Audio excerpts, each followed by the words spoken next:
para que podamos pensar todos los temas que competen a la salud mental con la comunidad y con un grupo de profesionales que siempre vamos a tratar de traer para que podamos debatir todos estos temas actuales que nos competen. En un día que nos recibe con un poco de viento, hoy tenemos casi un pronóstico de 100 kilómetros por hora de viento en esta zona del Alto Valle, pero un día soleado con mucho calor.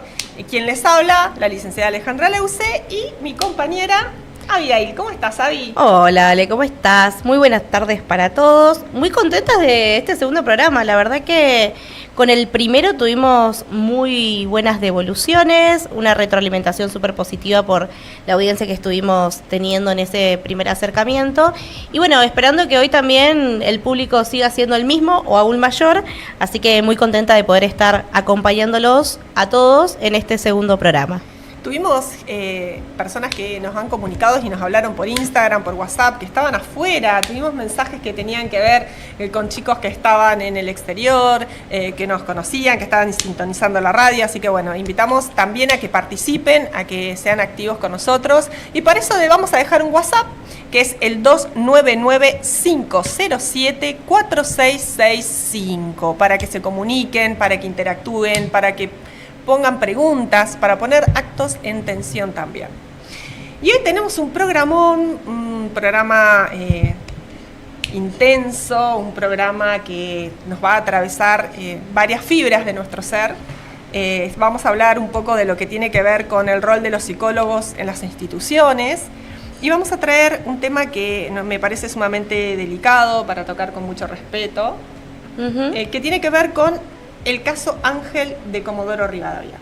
Sí. Y cuando pensábamos en traer este caso, pensábamos en poner en la agenda algo que aparece tanto cada día, ¿no? Esto de ponernos a pensar qué lugar ocupa la salud mental en estas situaciones que son tan complejas, desde qué lugar abordarlo y cuál es el lugar y cuál es el rol que cumple la salud mental en estos temas. También pensar un poco cuál es el rol de quienes trabajan con la salud mental, cuáles son sus funciones, cuáles son los alcances, cuáles son las instituciones que regulan, cuáles son las limitaciones y hasta dónde llegan, ¿no, Abby? Sí, la verdad que esta semana hubo una situación bastante delicada con el acontecimiento de Ángel, este menor de edad de Comodoro Rivadavia, y en el cual también nosotros como Colegio de Psicólogos estuvimos como muy al pendiente de la información que circulaba en torno a esto y referido a los profesionales que se vieron involucrados en esta noticia, ¿no? En este suceso lamentable para esta familia. Y parte de eso implica también poder hoy debatir y charlar un poco cuál es el rol del Colegio de Psicólogos en general, en aspectos generales, frente a estas situaciones. Y también un poco la idea de poder abrir ese debate tiene que ver con sumar preguntas claves que nos hagan reflexionar, ¿sí? ¿Qué pasa con esas instituciones que van nucleando a los profesionales, que funcionan como entidades reguladoras? Y también hablar del colegio como algo que también enmarca, ¿no? Muchas veces quedan en el centro de la escena estas instituciones cuando casos tan mediáticos repercuten también y azotan situaciones o justamente noticias tan delicadas como en este caso el fallecimiento de un menor.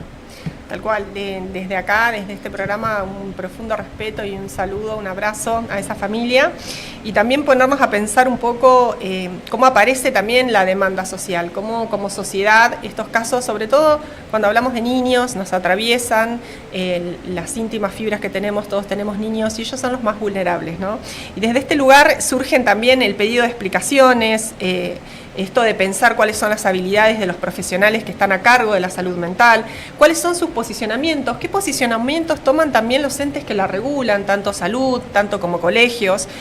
También es importante no simplificar, no dejarlo en que quede ahí nomás. Y esto pensaba un poco, Abby, con el programa anterior, con el primer programa con el que veníamos hablando, esto de la salud mental, y qué importante también es que la sociedad y aquellas personas que nos están escuchando hoy, de a poco, vayan adentrándose, que hay colegios que regulan, regulan y cuáles son las responsabilidades que tienen estos colegios, ¿no?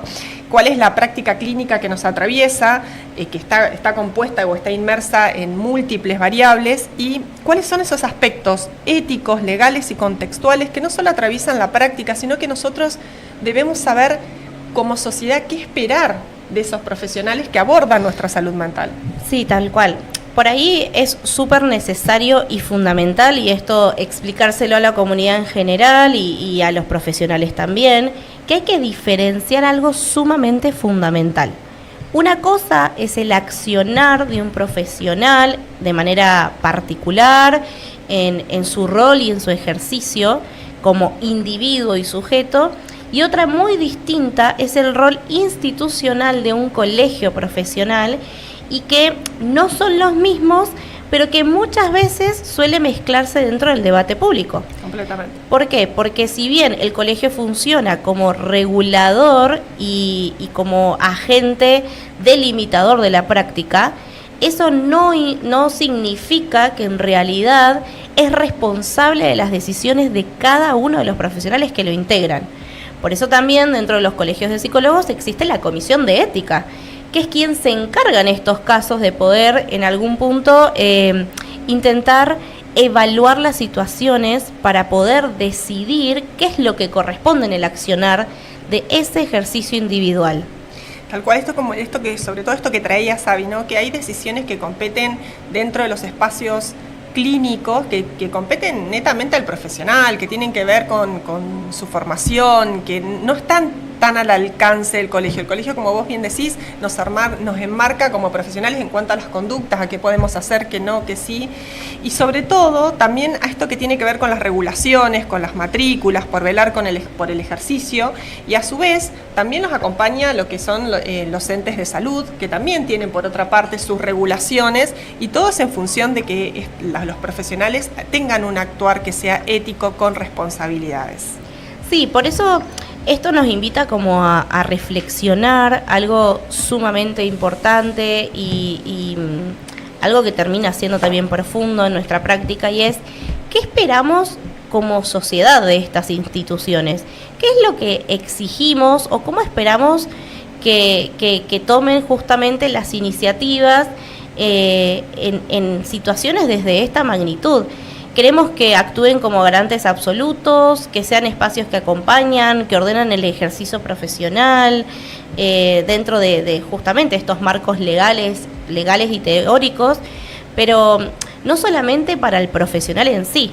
La sociedad en general espera que este tipo de instituciones tome un rol activo cuando este tipo de situaciones ocurren, que en este caso es una situación altamente compleja y de mucho impacto social y mediático, pero no es quitarle relevancia e importancia a todas las situaciones que también implican el impacto dentro del consultorio por el ejercicio profesional que ocurre fuera de los marcos esperables.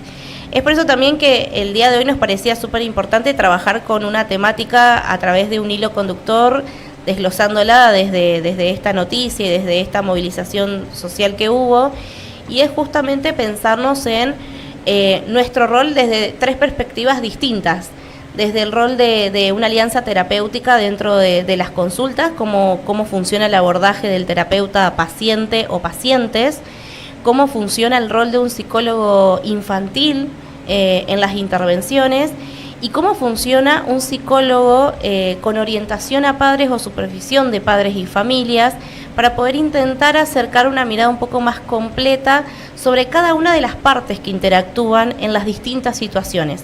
Y cómo también, esto es una propuesta a futuro, poder también traer a los integrantes del Tribunal de Ética para poder dialogar un poco sobre esas incumbencias, que justamente desconocemos muchas veces. Uno dice, bueno, nadie se va a dar cuenta, no, esto después voy y lo soluciono, o no pasa nada si lo hago una vez. Y la verdad que jugar con ese marco, con esa línea tan delgada, tiene sus consecuencias. Entonces sí, la propuesta es un poco empezar a pensarnos qué esperamos de justamente estas instituciones y el marco y sus normativas. Y sobre todo tener en cuenta que atraviesa la salud mental de todos, ¿no? Nos atraviesan algún punto, entonces saber qué puedo esperar del profesional al que voy a acudir también es una responsabilidad de nosotros como sociedad. Y también pensar en qué condiciones se ejerce esta profesión, ¿no? Empezar a pensar que muchas veces en qué contextos trabajan estos psicólogos, ¿no? Que tienen altas demandas, muchas veces recursos muy limitados, muchas veces las articulaciones con otros sistemas de salud a veces se hacen complejos. También pensarlos cómo trabajan en articulación con la justicia, con la educación, ¿no? ¿Cuál es el rol del psicólogo también a la hora de pensar a los educandos? O sea, también empezar a ver desde qué lugar, qué cosas podemos solicitar y hacia dónde tenemos que ir como comunidad. Sí, por eso también me parece importante remarcar una de las cosas que nos decía Pica el sábado pasado, y es: reconocemos que el sistema de salud tiene falencias, que justamente hoy la demanda judicial es alta y que también hay un montón de agujeros a tapar frente a estas incógnitas. Pero no por eso estamos habilitados a poder decidir deliberadamente y que todo siempre quede al azar o a la interpretación individual de la situación. Yo creo que también el buscar un culpable inmediato, en este caso un colegio o una institución que justamente cumple un rol regulador como manera inmediata, también nos sesga un poco a tal vez hacer el foco de una manera más puntual y hacernos otro tipo de preguntas. ¿Cómo se construyen estos dispositivos de cuidado, de respaldo? ¿Cuáles son las redes institucionales que funcionan y cuáles no?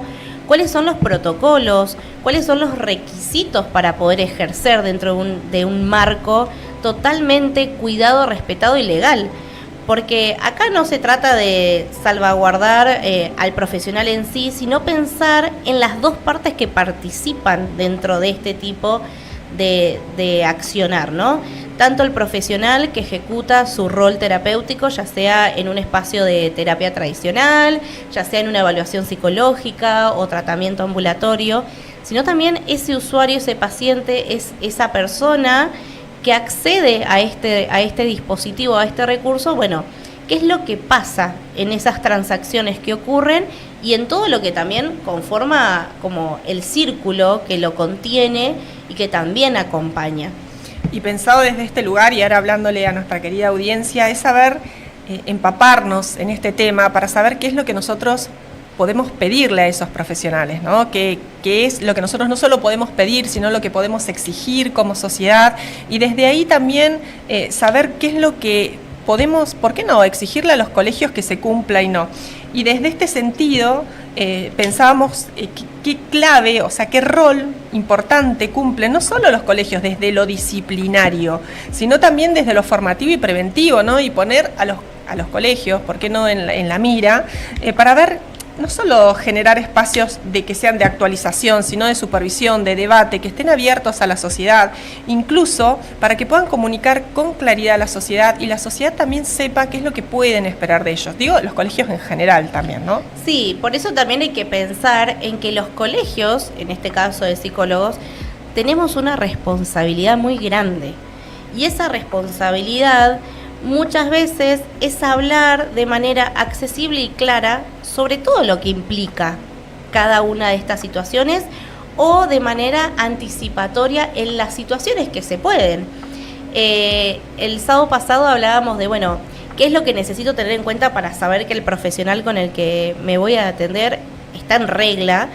Y si nosotros como colegio esto no lo empezamos a difundir, no lo acercamos como recurso de manera abierta, estamos careciendo o lo estamos haciendo una falta de nuestra responsabilidad. Completamente. Es poder acercar la información lo más clara y certera posible. Por eso también el ser responsables habla un equilibrio entre ser transparentes, pero también sin ser totalmente tal vez apresurados a emitir ciertos juicios e inclusive a vulnerar los derechos. Yo creo que una de las cosas que más movilizó esta semana fue justamente todos los comunicados a través de las redes sociales que hubieron por parte de los distintos medios hacia estos agentes de salud mental que estaban involucrados en el caso. Y una cosa es dar a conocer quienes estaban involucrados, y otra cosa es también el incentivo de, por ejemplo, datos personales, fotos familiares. Si bien hay algo que nos moviliza a todos como seres humanos, también hay algo de esa responsabilidad de resguardar mientras las cosas se ejecutan como corresponden. Y eso es lo que hay que esperar que ocurra, que realmente todo sea como debería suceder y siga un lineamiento lo más correcto y transparente posible. Y yo como profesional individual no lo puedo a veces hacer solo. Necesito que el colegio pueda generar un espacio de esclarecedor, un espacio donde podamos confiar en que estos protocolos se van a llevar a cabo y que todo va a ser realmente analizado como corresponde. Vuelvo a repetir, esto no implica estar de parte de ninguna de las figuras involucradas en esta situación, pero sí pensar en el dispositivo del colegio en este caso, ¿no? Del Colegio de Psicólogos de la provincia de Chubut, que por todo el avasallamiento que fue recibiendo durante esta semana, han tenido que hasta cerrar sus redes sociales. Entonces, que recaiga tantas cuestiones dentro de una institución que tiene protocolos de accionar, también nos hace pensar hacia dónde dirigimos toda esa carga en estas situaciones. Es que en estos contextos mediáticos y tanta, digamos, información, produce desinformación también y hace que todos opinemos y nos invita a opinar desde lugares que no conocemos. Por eso la idea de este programa, que tiene que ver con esto, con empaparnos, con qué cuestiones sí, qué cuestiones no, y también abrir el debate a la sociedad para poder poner en tensión las dudas que tengan y poder evacuar dudas, es fundamental, porque consideramos que el punto quizás esté ahí, ¿no? Ni el silencio absoluto ni la sobreexposición, sino es encontrar una voz institucional que nos acompañe, que nos oriente y que nos aporte a la comprensión colectiva, pero sobre todo para saber hasta dónde, porque inclusive en este punto mediático se seguían vulnerando los derechos de los niños, de Lucio, se vulneraban en todo lo que se mostraba en las redes sociales. Sí, fue un debate muy comparado, una noticia muy comparada con el caso de Lucio Dupuy, y todo esto también nos invita a pensar en si realmente como sociedad estamos dispuestos a sostener conversaciones más complejas, más profundas, sobre realmente entender que la salud mental no es lineal. Hay situaciones en las que hay que a veces ser más respetuosos, más contenedores y acompañarlas, y muchas veces también implica ser responsables y realmente empezar a compartir.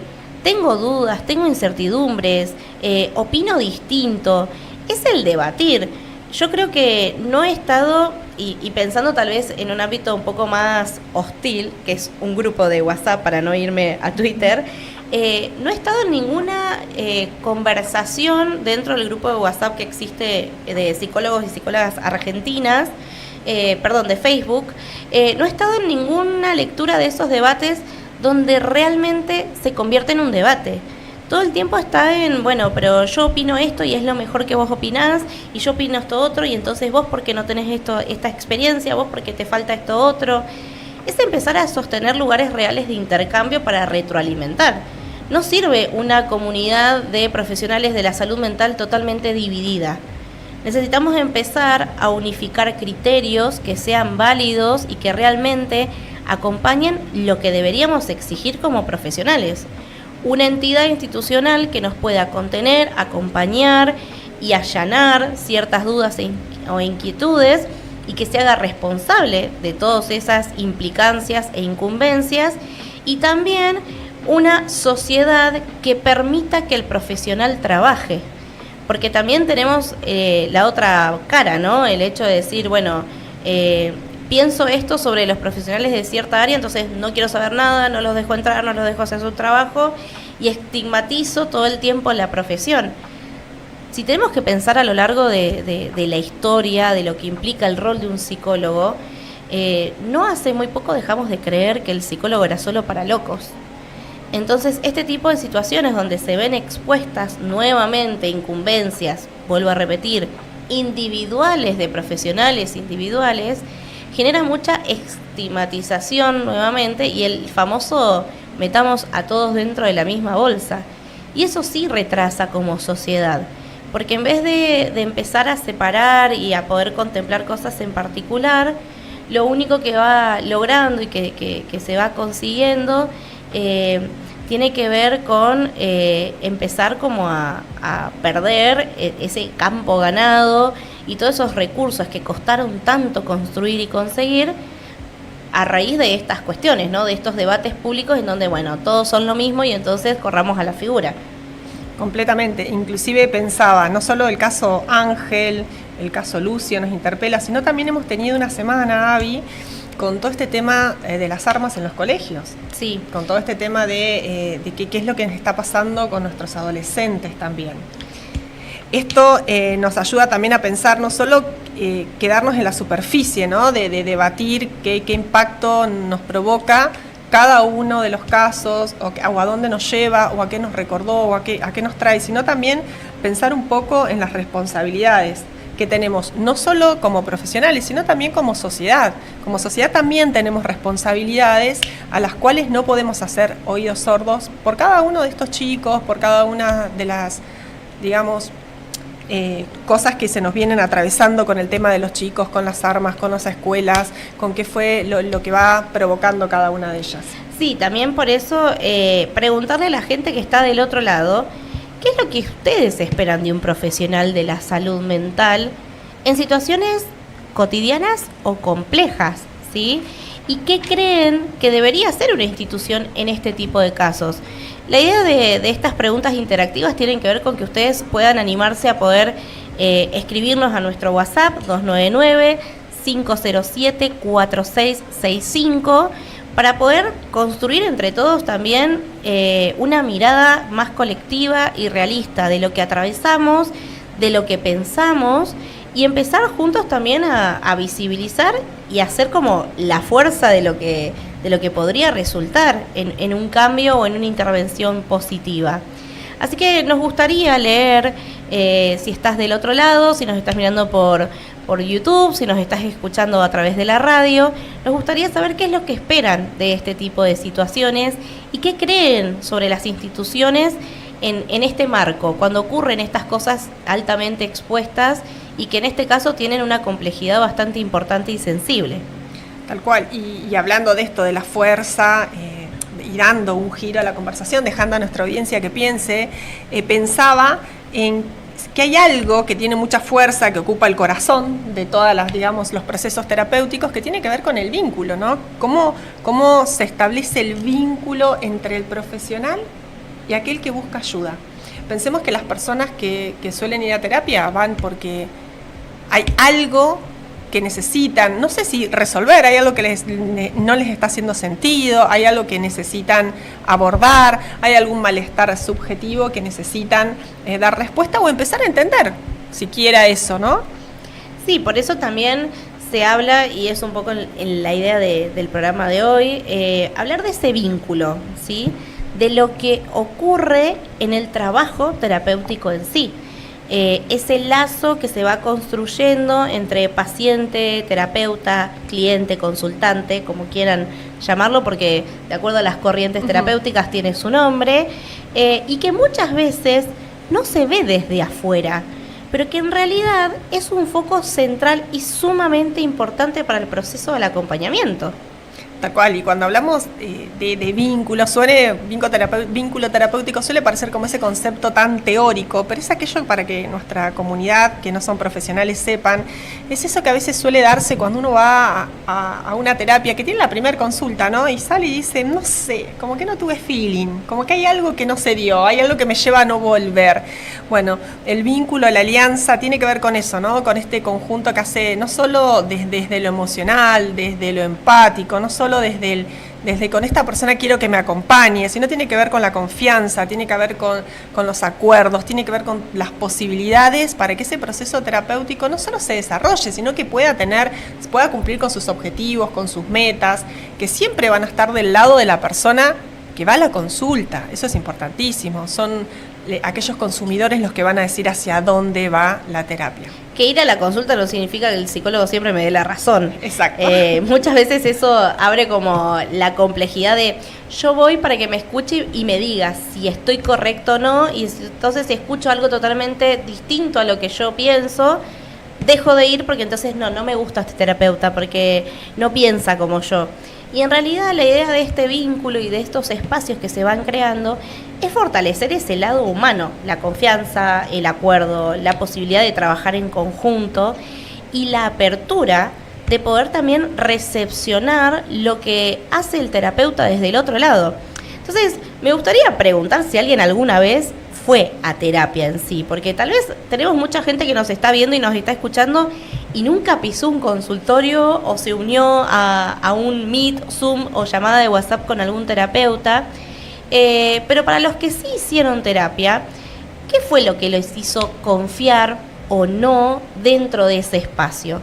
Porque hay algo que se genera muchas veces de manera inclusive sumamente subjetiva e invisible en esa comunicación y en esa construcción de ese vínculo, que es el que termina haciendo que me quiera quedar o no. Me ha pasado recibir en consulta una paciente una vez que me dice, sos la quinta, si no me funciona, me voy. Y entonces yo le pregunté, bueno, ¿qué es lo que esperás que haga tu terapeuta? Y no desde el proceso terapéutico, de mí como persona, ¿qué esperás? Porque capaz que, no sé, que esperaba que yo fuera tajante, que yo sea seria, que no haga chistes, que me muestre como totalmente neutral, con una postura rígida. Y fue muy interesante su respuesta porque simplemente me dijo, me quiero sentir contenida. Y esa respuesta en realidad fue sumamente profunda y me puso en un doble aprieto a mí, porque uno trata muchas veces de hacer sentir contenido al otro. Y a veces es saber diferenciar entre si lo estoy haciendo lo que estoy haciendo es contenerlo, o si en realidad lo que estoy haciendo es generar un espacio de comodidad y confort, pero que el otro tal vez no lo siente de esa manera. ¿Por qué? Porque a veces decimos cosas incómodas. Y eso no se trata no estar conteniendo. Tal cual. Entonces, a veces está bueno pensar y replantearse qué cosas nos hacen confiar y permanecer en esos lugares. Y también pienso en las personas que invito a la audiencia, a las personas que no han ido a terapia, ¿cómo se imaginan ese espacio? Vos sabés que te escuchaba atentamente y ponele en la semana, me apareció una publicidad de un terapeuta que tenía una foto muy pintoresca, muy Pinterest. Cuando entro a los comentarios, la gente preguntaba, ¿es tu foto? ¿Es real? O sea, preguntaban, ¿sos vos? ¿Me voy a encontrar con esto en la terapia? Yo decía, esto que vos traías recién, ¿qué buscan cuando buscan un terapeuta? ¿Por qué lo eligen también? Sobre todo las personas por ahí que buscan en redes, digamos que no van en el boca a boca. ¿Qué se espera del profesional? Qué gran pregunta, ¿no? Sí, aparte pensar en que eso que pasa entre consultante y terapeuta es una construcción que no se da de manera automática. Muchas veces esperamos como el cuento de la Cenicienta y de la Hada Madrina. Yo llego, me tocó con la varita, me sentí, ay sí, qué bueno, qué cómodo, hice match, es perfecto para mí. En realidad esa alianza que se da como tal, la alianza terapéutica tiene que ver con un cuadro, un enmarque en el cual vamos construyendo un vínculo que justamente integra todo esto que mencionábamos antes. Es realmente un proceso, no es automática. Se construye, se sostiene y muchas veces puede fallar, puede debilitarse. Y es parte también de esta práctica, forma parte de que a veces esa alianza no resulte algo cómodo. Muchas veces escuchamos o el denominador común es que el paciente o la persona que acude a estos espacios diga, dejé de ir porque no me sentí cómodo, escuché algo que no quise. A nosotros como terapeutas, en lo que es mi recorrido clínico y en otras áreas, muchas veces también nos sentimos como no cómodos dentro de esa construcción. Y a veces esa incomodidad hace que podamos aprender, que es lo esperable, a decir, mira, esto no funciona, no estoy pudiendo hacer lo que necesitas. Y eso también es valioso para una alianza terapéutica. ¿Por qué?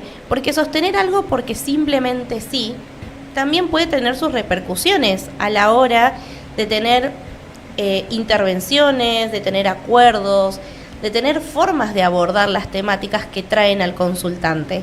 Entonces, entender que aprender a identificar cómo se construye, que no es automático, que no es cuesta arriba y punto, sino que es un proceso que a veces funciona y a veces no, es parte también de un reconocimiento saludable de ambas partes.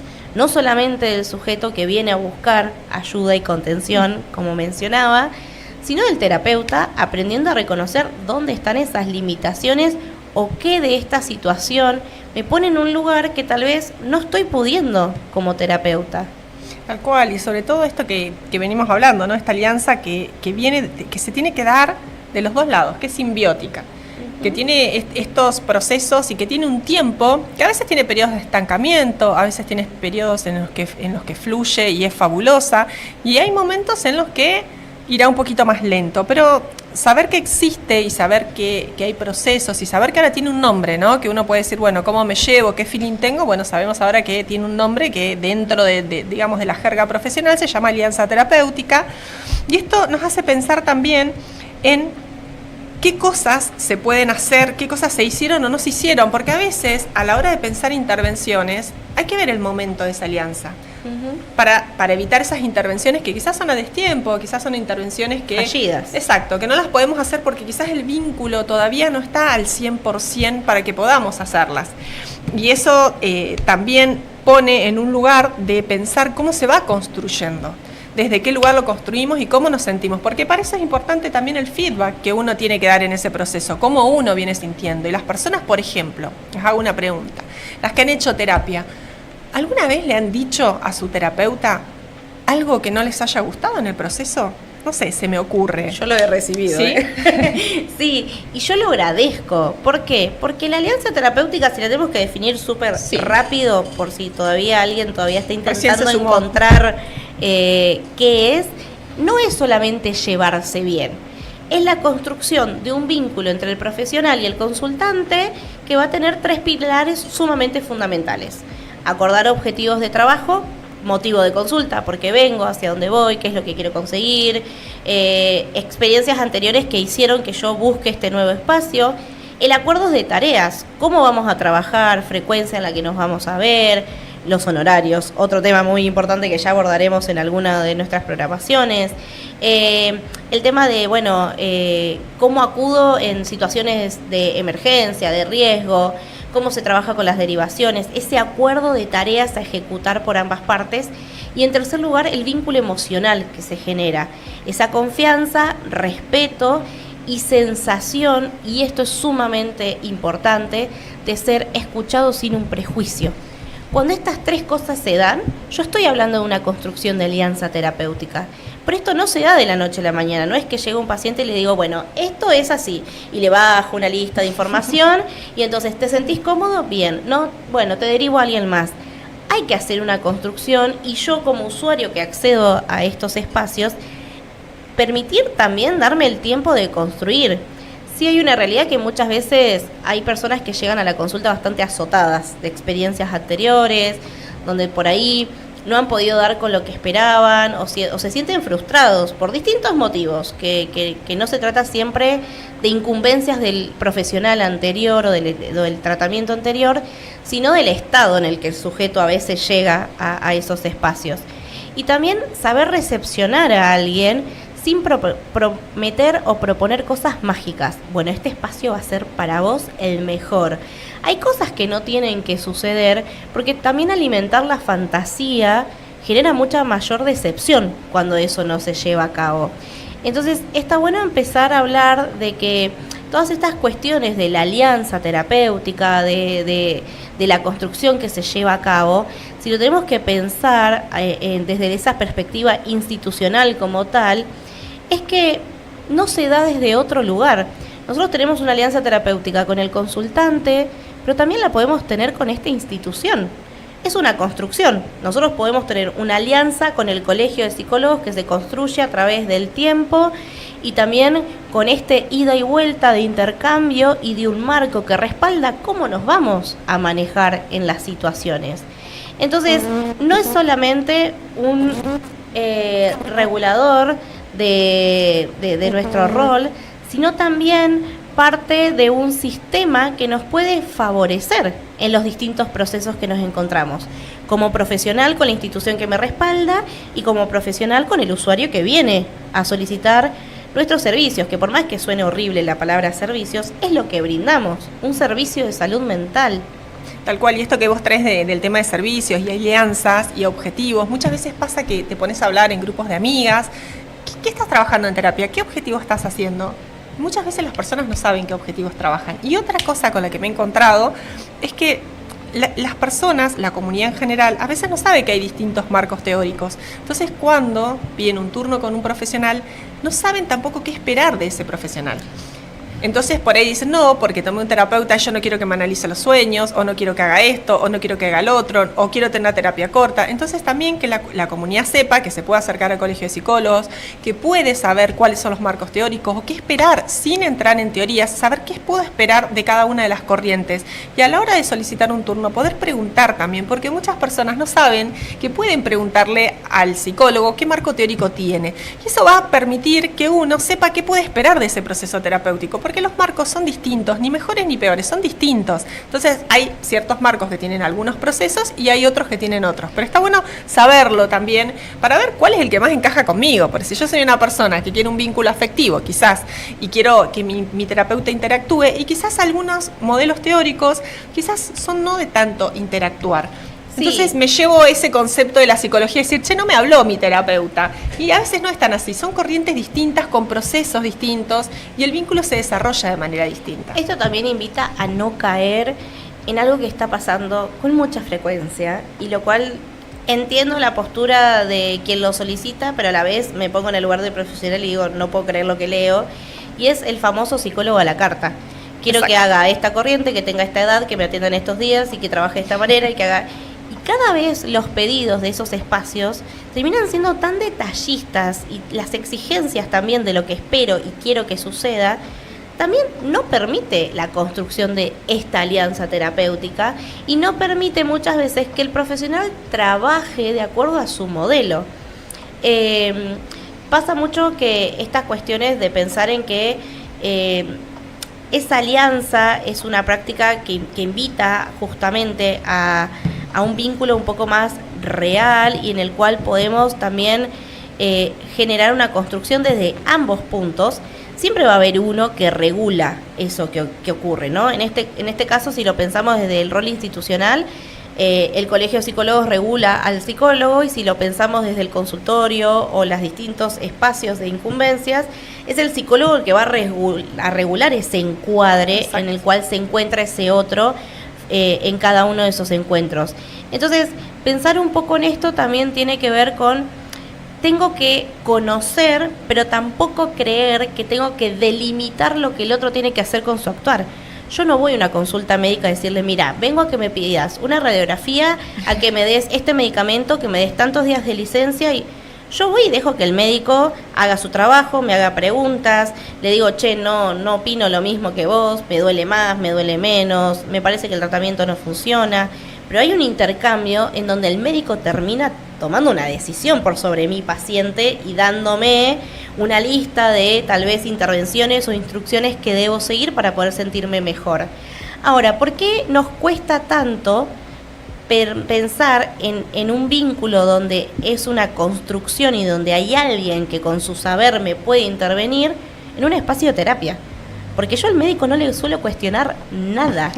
El otro día les contaba una experiencia a unos colegas de que había ido a ver un especialista, le había contado una problemática que tenía y me dijo, bueno, dale, toma esto, nos vemos en 20 días. Y yo salí re molesta de esa consulta porque había esperado 1 hora y media que me atienda. Le había contado todo lo que me venía pasando, mis antecedentes clínicos, y me dio una medicación y me mandó a mi casa. Y yo, molesta con la situación, le contaba a mis amigas y les decía, pero ni siquiera me explicó qué me dio. Y mis amigas me decían, ¿la tomaste? Sí, ¿y funcionó? ¿Y cuál es el problema? Que no sé por qué la estoy tomando. Entonces, el espacio terapéutico en sí muchas veces va a tener intervenciones en donde sí es una construcción y un acompañamiento en el cual yo puedo decir, che, mira, el otro día me diste esta devolución. ¿Me podrías explicar por qué, qué te hizo llegar a eso, qué observás, qué ves? Y de acuerdo al modelo teórico, también va a haber una respuesta de ese terapeuta. Completamente. El pensar que un espacio de terapia es que alguien solamente me escuche, me diga qué hacer o solo escuche y anote, realmente termina siendo una construcción bastante irrealista de cómo funcionan los dispositivos de la salud mental en sí. A colación de esta anécdota con este médico, mis amigas me dijeron, ¿vas a volver? No. ¿Por qué? Porque yo cuando quise preguntarle, cuando renové la medicación, che, ¿me podés explicar un poquito más? Vos tomala, me dijo. Y la verdad que yo no estoy dispuesta a hacer algo sin conocer el motivo.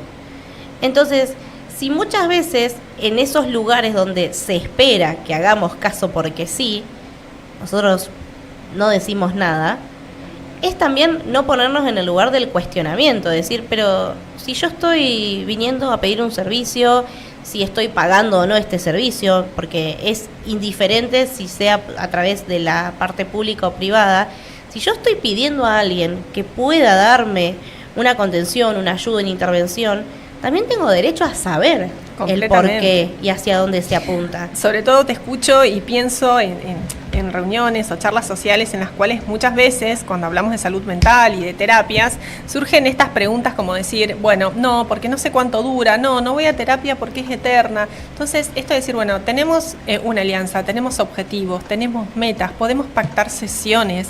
Entonces, esto podemos pedírselo a nuestro terapeuta. Y nuestro terapeuta debería poder contarnos y poder planificar, entender que nada es mágico. No voy a llegar a terapia y, como contaba Abby, me van a dar una pastilla y esto va a quedar solucionado mágicamente, sino que es un proceso, es un espacio por donde uno aprende habilidades, donde uno aprende a conocerse, un espacio de autoconocimiento, de registro, de cambio.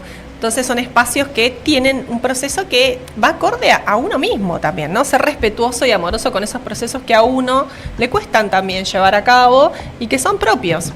Y esto me hace pensar, ¿no? Y vamos a dejar 2 preguntas abiertas para que puedan interactuar con nosotros al WhatsApp nuestro, que es 299-507-4665. Una pregunta, 2 son en realidad para nuestros oyentes. ¿Creen que un buen vínculo puede marcar la diferencia en un tratamiento psicológico? Y después, ¿sienten que lo más importante pasa por las técnicas o por las intervenciones? Queremos escucharlos, queremos debatir, queremos poner en tensión sus opiniones. Así que bueno, esperamos esos comentarios y queremos saber. Bien, y para ir cerrando un poco esto de esta tópica debate del día de hoy, empezar también a replantearnos hasta dónde nosotros también tenemos apertura de poder en algún punto aceptar esto que puede ocurrir en esa construcción, apertura de poder reconocer cuando no funciona, ¿sí? Y no tomarlo como un fracaso, sino también como esta exploración de saber lo que sí y lo que no. Yo no puedo saber cuáles son las cosas que no me funcionan si no lo intento y si solo me las imagino. Yo me he encontrado haciendo derivaciones muchas veces después de un par de sesiones o hasta meses de tratamiento, y dentro de lo que es mi experiencia personal, sirve mucho también preparar a esa persona para recibir esa derivación, porque hay algo que no funciona en el proceso.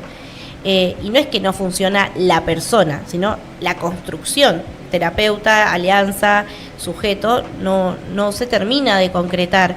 Y me parece súper responsable y contenedor poder hacer esos pases desde una mirada nuevamente sin sentir al otro que tiene algo mal, que hay algo que no encaja.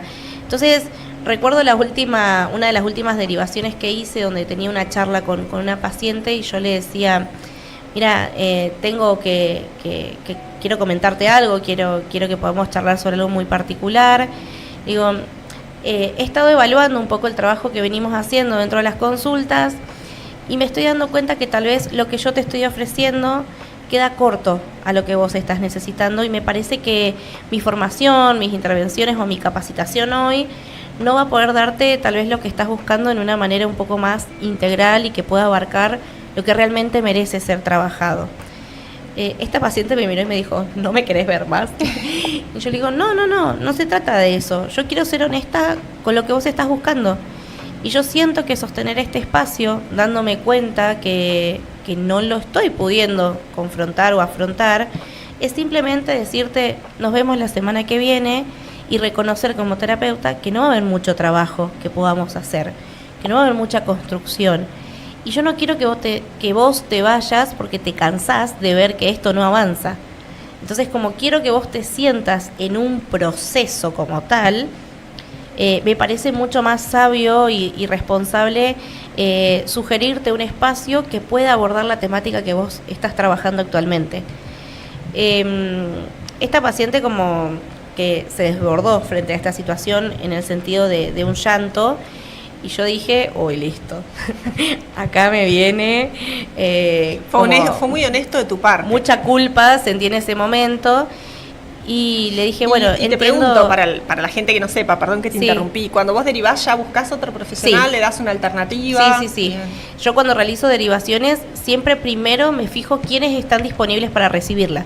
No es que directamente derivo y vos fijate dónde conseguís el espacio, ¿no? Es mi forma de trabajar, cada uno también tiene como sus formas de abordaje. Entonces, cuando le preguntaba por qué lloraba y que le dije, es re válido que te sientas angustiada o que estés enojada conmigo, le digo, eso te lo reentiendo, pero me gustaría saber cuál es el motivo por el cual hoy te sentís, si es solamente por lo que te estoy diciendo o hay algo más. Y ahí creo que es algo que a mí me generó mucho impacto y me dice, he pasado por 2 terapeutas que me han ghosteado, simplemente me han dejado de dar turnos y nunca me explicaron el por qué o qué pasaba. Y siento que es la primera vez que alguien es honesto dentro de un proceso tan delicado. Yo sé que yo no fui su salvadora, ni me lo creo, ni mucho menos, pero cuando estas cosas pasan dentro de un espacio de terapia, yo creo que es sumamente importante como terapeutas reconocer y valorar esa importancia de resaltar el lado emocional del otro, lo que el otro necesita y espera de mí, y yo como terapeuta poder hacer un reconocimiento de hasta dónde realmente puedo hacer y puedo dar. Así que con esta reflexión me gustaría que podamos ir a una tanda, hacer una pausa, para poder seguir debatiendo con nuestros 2 invitados que van a abordar las siguientes temáticas en relación a esto que venimos trabajando, que una es Florencia Sisi, es terapeuta infantil, y Pablo Derewicki, que es doctor en psicología, asesor de padres y también trabaja con terapias familiares. Para quienes nos están escuchando por la radio, comentarles que la transmisión radial se va a ver interrumpida por un acontecimiento deportivo, pero si quieren seguir participando de esta temática y acompañarnos en el programa, los invitamos a que nos puedan seguir sintonizando en el canal de YouTube, tanto de Máster como también del Colegio de Psicólogos, que la transmisión vía streaming va a seguir activa y encendida. Así que vamos a una breve tanda, vamos a leer los mensajitos por WhatsApp y redes sociales y nos encontramos en unos minutitos. Listo, chao.